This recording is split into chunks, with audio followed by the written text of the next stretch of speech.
জয় শ্রীকৃষ্ণ। রাধে রাধে। নমস্কার বন্ধুরা, আগামী রবিবার মহালয়ার দিন ভুল করেও খাবেন না এই কয়েকটি খাবার। যদি আপনারা ভুল করেও এই খাবারগুলি খেয়ে ফেলেন তাহলে আপনাদের জীবনে নেমে আসতে পারে চরম ভয়ঙ্কর দারিদ্রতা ও অর্থকষ্ট। বন্ধুরা, এমন কিছু কিছু খাবার রয়েছে যে খাবারগুলি মহালয়ার দিন কখনোই খাওয়া উচিত নয়। এই খাবারগুলি যদি একবার আপনারা খেয়ে ফেলেন তো আপনার পরিবারের ওপর নেমে আসতে পারে নানান রকম বাধা বিপত্তি। বন্ধুরা, আগামী ইংরাজির 21শে সেপ্টেম্বর রবিবার মহালয়ার দিন এই খাবারগুলি অবশ্যই এড়িয়ে চলার চেষ্টা করবেন, তা না হলে মায়ের ক্রোধের মুখের সম্মুখীন হতে পারে। বন্ধুরা, কোন সেই খাবার যা মহালয়ার দিন কখনোই খাওয়া উচিত নয় এবং কোন কাজগুলি মহালয়ার দিন করা উচিত নয় তা অবশ্যই আজ আপনাদের এই ভিডিওতে জানিয়ে দেব। তাই আমার প্রত্যেক বন্ধুদের কাছে অনুরোধ রইল, ভিডিওটি মনোযোগ সহকারে শেষ পর্যন্ত দেখবেন। ভিডিওটি দেখে ভালো লাগলে একটি লাইক করবেন, কমেন্টে মনে ভক্তি ও ভালোবাসা রেখে জয় মা দুর্গার জয় লিখতে ভুলবেন না। বন্ধুরা, মহালয়ার পবিত্র দিন থেকেই পিতৃপক্ষের অবসান হয়ে দেবী পক্ষের সূচনা হয়। এই মহা সংযোগের সৃষ্টি হয় এই দিন। যেমন এই দিনে একদিকে মহালয়া আর অমাবস্যা, আর এই মহালয়ার অমাবস্যায় দেবীর আশীর্বাদ যেমন জীবনে সুখ শান্তি সমৃদ্ধি বয়ে আনে, ঠিক তেমনি এই পবিত্র দিনে করা এমন বিশেষ কিছু ভুল কাজ রয়েছে যে ভুলগুলি আপনারা যদি করে ফেলেন তাহলে আপনাদের জীবনে নেমে আসবে দুর্ভাগ্য। আপনারা নিজেদের জীবনেই নিজেরা দুর্ভাগ্যকে ডেকে আনবেন। তাই এই কাজগুলি সর্বদাই এড়িয়ে চলার চেষ্টা করবেন। বন্ধুরা, মহালয়ার দিন থেকেই শুরু হচ্ছে দেবীপক্ষ। তাই এই দিনে কোনো মহিলাকে আপনারা অপমান করবেন না। আপনি যে মায়ের আরাধনা করছেন তিনি কিন্তু একজন দেবী, তিনি একজন মা, তিনি একজন কন্যা। যদি এই মহালয়ার পবিত্র দিনে কোনো মহিলাকে অপমান করেন তাহলে এর ফল কিন্তু আপনাকে সারা জীবন ভোগ করতে হবে। মহালয়ার পবিত্র দিনে আপনি যদি আপনার মা বোন বা কোনো মহিলাকে, বাইরের বা বাড়ির কোনো মহিলাকে অপমান করেন, গায়ে হাত দেন, তাহলে মনে করবেন ওই কন্যা জাতির কোনো একজন আপনার সর্বনাশের কারণ হয়ে দাঁড়াবে। তাই বন্ধুরা, ভুল করেও এই দিনে কোনো মহিলাকে অপমান করবেন না। আপনি যদি তার কোনো ভুল দেখেন তাহলে তাকে ভালো করে বোঝানোর চেষ্টা করবেন। মহালয়ার পবিত্র দিনে বাড়িতে বা বাইরে ঝগড়া অশান্তি করবেন না, নিজের পরিবারের কাউকে ঝগড়া করতে দেবেন না, আর আপনিও নিজেও বাইরে কোনো ঝগড়া অশান্তিতে নিজেকে জড়াবেন না। বন্ধুরা, মনে রাখবেন, মানুষের পতনের প্রধান কারণ হলো তার ক্রোধ অর্থাৎ রাগ। আপনার মনে যদি রাগ থাকে সেই রাগকে কিন্তু নিয়ন্ত্রণ করবার চেষ্টা করবেন। মনে রাখবেন, কোনো মানুষ যদি তার ক্রোধকে নিয়ন্ত্রণ করতে না পারে তাহলে সেই মানুষের জীবনে কিন্তু কখনোই সফলতা আসে না বা সেই মানুষ সফলতা অর্জন করতে পারে না। তাই নিজের রাগকে নিয়ন্ত্রণ রাখার চেষ্টা করুন। বন্ধুরা, এই মহালয়ার পবিত্র দিনে আপনি যদি এই রকম সমস্যার মধ্যে নিজেকে জড়িয়ে ফেলেন তাহলে তার ফল কিন্তু সারা জীবন আপনাকে ভোগ করতে হবে। এছাড়াও বন্ধুরা, মহালয়ার পবিত্র দিনে অনেক দেরি অবধি বিছানায় শুয়ে থাকবেন না, ঘুমাবেন না। এতে মায়ের কৃপা থেকে বঞ্চিত হতে পারেন, আপনার ভাগ্যও কিন্তু ঘুমিয়ে পড়তে পারে। তাই বন্ধুরা, মহালয়ার পবিত্র দিনে অবশ্যই আপনারা ভোরবেলায় অর্থাৎ ব্রহ্ম মুহূর্তে ঘুম থেকে উঠবেন। 5 থেকে 10 মিনিট হলেও মহিষাসুর মর্দিনী চণ্ডীপাঠ শ্রবণ করবেন এবং এই চণ্ডীপাঠ যখন আপনি শ্রবণ করবেন দেখবেন আপনার মনের মধ্যে এক অদ্ভুত অদ্ভুত অনুভূতির শক্তির অনুভব করতে পারবেন এবং আপনার মন আনন্দে ভরে উঠবে।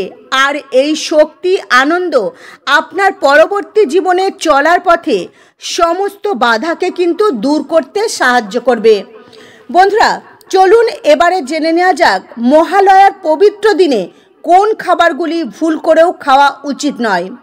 এই দিন থেকেই পিতৃপক্ষের অবসান হয়ে দেবী পক্ষের সূচনা। এই দিনটির বিশেষ গুরুত্বও রয়েছে। বন্ধুরা, প্রথমে আপনাদের এই মহালয়া তিথিতে যে খাবারটি খেতে নিষেধ করব সেটি আপনারা কোনোভাবেই খাবেন না। সেই খাবারটি হলো যে কোনো পোড়া জাতীয় খাবার। বন্ধুরা, পূর্ণিমা অমাবস্যা তিথিতে পোড়া জাতীয় জিনিস খেলে কপাল পুড়ে যায় এবং কপালে দুর্ভাগ্য নেমে আসে। বন্ধুরা, যেমন কিছু কিছু সবজি রয়েছে যেগুলি আমরা পুড়িয়ে খেতে ভালোবাসি, আবার কিছু কিছু মশলাও রয়েছে যেগুলো পুড়িয়ে সবজিতে দেওয়া হয় সবজির স্বাদ বাড়িয়ে তোলার জন্য। তো এই সবজিগুলো পুড়িয়ে আপনারা খাবেন না, বা এই মশলাও পুড়িয়ে সবজিতে দেবেন না, বা এই দিন রুটি পুড়িয়ে খাবেন না, বা যে কোনো খাবার যে খাবারগুলি আগুনে ঝলসে তৈরি করা হয় সেই খাবারগুলি ভুল করেও মহালয়ার দিন খাবেন না। এর ফলে দেবীর আশীর্বাদ থেকে বঞ্চিত হবেন, তার সাথে সাথে জীবনে নেমে আসবে চরম ভয়ঙ্কর দারিদ্রতা। দ্বিতীয় যে খাবারটি মহালয়ার দিন ভুল করেও খাবেন না বা বাড়িতে রান্না করবেন না সেটি হলো যে কোনো তেতো জাতীয় খাবার, যেমন উচ্ছে, করলা, নিমপাতা বা যে কোনো তেতো স্বাদের খাবার এই দিনে ভুল করেও খাবেন না। এই দিনটি হচ্ছে দেবীর আশীর্বাদ লাভের দিন। মাতৃদেবীর আরাধনা করলে আশীর্বাদ লাভ করা যায়। তাই মহালয়ার পুণ্যতিথিতে কখনোই ভুল করে মুখে তেতো জাতীয় খাবার তুলবেন না, বরং এই দিন মিষ্টি মুখ করার চেষ্টা করবেন। এই দিনে বাড়ির প্রত্যেকের সাথে মিষ্টি সম্পর্ক বজায় রাখুন। এই পবিত্র দিনে তেতো জাতীয় খাবার খেলে সম্পর্কের তিক্ততা বাড়বে এবং তার ফলস্বরূপ পরিবারের যে সমস্ত সদস্যরা রয়েছেন তাদের মধ্যে নানান রকম ঝগড়া অশান্তি লেগেই থাকবে। তাই এই খাবারগুলি আপনারা বর্জন করার চেষ্টা করুন। দেখবেন প্রত্যেকের সঙ্গে প্রত্যেকের মিষ্টি সম্পর্ক বজায় থাকবে। তৃতীয় যে খাবারটি মহালয়ার পবিত্র দিনে খাবেন না বা বাড়িতে রান্না করবেন না সেটি হলো আমিষ জাতীয় খাবার, যেমন মাছ, মাংস, রসুন, পেঁয়াজ, ডিম ইত্যাদি। বন্ধুরা, সনাতন ধর্মে আমিষ জাতীয় খাবার আসলে বর্জনীয় এবং কোনো নির্দিষ্ট তিথিতে এই খাবারগুলি কখনোই গ্রহণ করা উচিত নয়। তবু মানুষ নিজেদের রসনা তৃপ্তির জন্য আমিষ জাতীয় খাবার বিশেষ করে বাঙালিরা গ্রহণ করে থাকেন।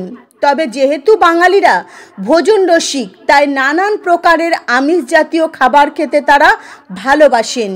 কিন্তু বন্ধুরা, কিছু কিছু তিথিতে আমিষ জাতীয় খাবার একেবারেই বর্জন করা উচিত। বন্ধুরা, এই মহালয়ার দিনটি দেবী মহামায়ার আশীর্বাদ পাওয়ার জন্য, তাই আপনারা এই খাবারগুলি একেবারেই এড়িয়ে চলার চেষ্টা করবেন।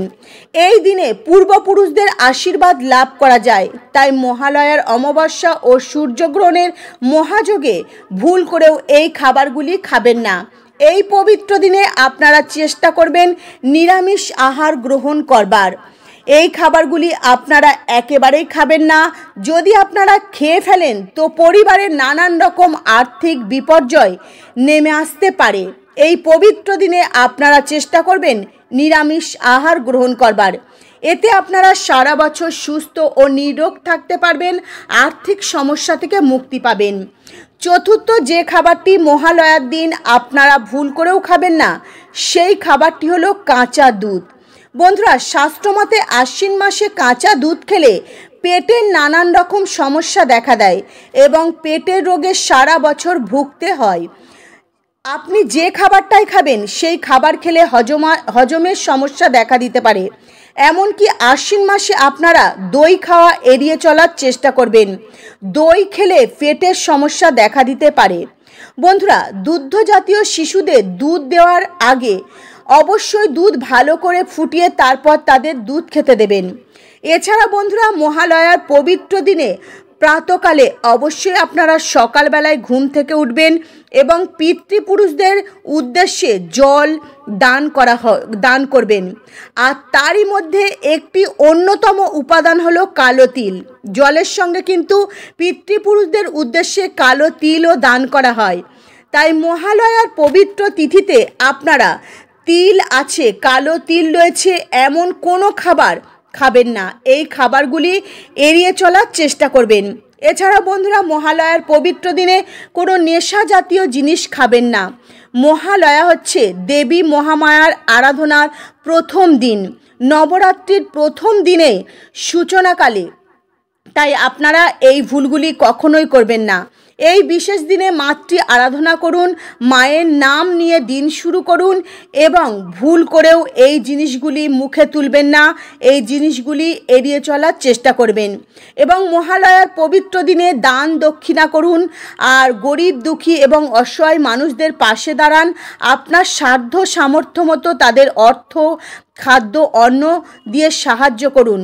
এর ফলে আপনারা মহাপুণ্য লাভ করতে পারবেন।